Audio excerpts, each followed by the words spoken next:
আসসালামু আলাইকুম ওয়া রাহমাতুল্লাহ। আলহামদুলিল্লাহ নাহমাদুহু ওয়া নুসাল্লি আলা রাসূলিহিল কারীম আম্মা বা'দ।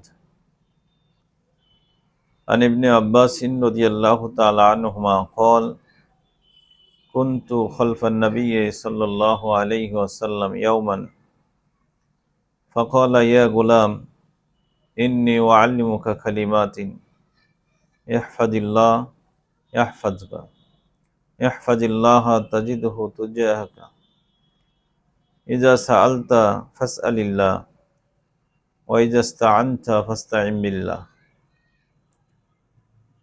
রাওয়াহু তিরমিজি। সমস্ত প্রশংসা বিশ্ব পালন কর্তা আল্লাহ রাব্বুল আলামিনের জন্য।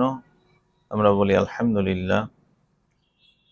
বিশিষ্ট সাহাবী আব্দুল্লাহ বিন আব্বাস রাদিয়াল্লাহু তাআলা আনহুমা থেকে বর্ণিত, তিনি বলেন, একদিন আমি রাসূল সাল্লাল্লাহু আলাইহি সাল্লামের সাথে আরোহী অবস্থায় সফর করছিলাম। এমন সময় তিনি আমাকে বললেন, ইয়া গুলাম, হে প্রিয় বৎস, ইন্নী উআল্লিমুকা কালিমাতিন, আমি তোমাকে কিছু গুরুত্বপূর্ণ কথা শিখিয়ে দিতে চাই। এরপরে তিনি বললেন, ইহফাদিল্লাহ ইয়াহফাজকা, তুমি আল্লাহর বিধানসমূহকে স্মরণ রাখবে, রক্ষণাবেক্ষণ করবে, তাহলে আল্লাহ তোমার রক্ষণাবেক্ষণ করবেন।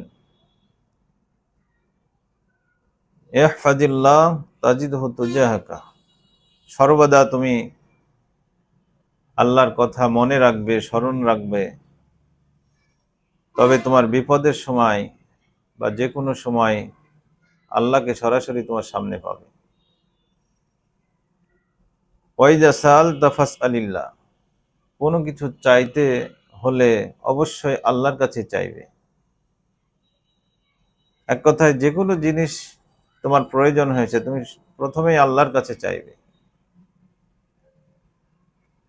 ওয়াইজা ইসতাআনতা ফাস্তাইন বিল্লাহ, আর যখনই তুমি সাহায্য চাওয়ার প্রয়োজন মনে করবে, তখন আল্লাহর কাছে সাহায্য চাইবে। এই কথাগুলি আল্লাহ রাব্বুল আলামিন তার রাসূলকে দিয়ে আব্দুল্লাহ বিন আব্বাসকে বলালেন। সম্মানিত উপস্থিতি, হাদিসটি অতীব গুরুত্বপূর্ণ। আমরা যদি এই হাদিসটি স্মরণ করতে পারি, আমল করতে পারি, তাহলে আমাদের জীবনটা সার্থক হবে ইনশাআল্লাহ। কারণ এখানে আল্লাহর স্মরণের কথা বলা হয়েছে। যদি আমরা প্রকৃতপক্ষে আল্লাহকে স্মরণ করতে পারি, আল্লাহকে আমরা সামনে পাবো যে কোনো মুহূর্তে। আল্লাহকে সামনে পাওয়ার অর্থ হচ্ছে তার সাহায্যকে সামনে পাওয়া। আর সর্বদাই যদি আমরা আল্লাহর কাছে সাহায্য চাইতে পারি, দোয়া করতে পারি, তাহলে তিনি আমাদের ডাকে সাড়া দেওয়ার জন্য এবং সাহায্য করার জন্য সর্বদা প্রস্তুত আছেন। এই বিশ্বাস আমাদের মধ্যে নিয়ে আসতে হবে, তবে হাদিসটির উপরে আমল করা সার্থক হবে ইনশাআল্লাহ। আল্লাহ আমাদের তৌফিক দান করেন, আমিন। আজকের হাদিসটি তিরমিজি থেকে বর্ণিত হয়েছে। হাদিস নাম্বার 2516।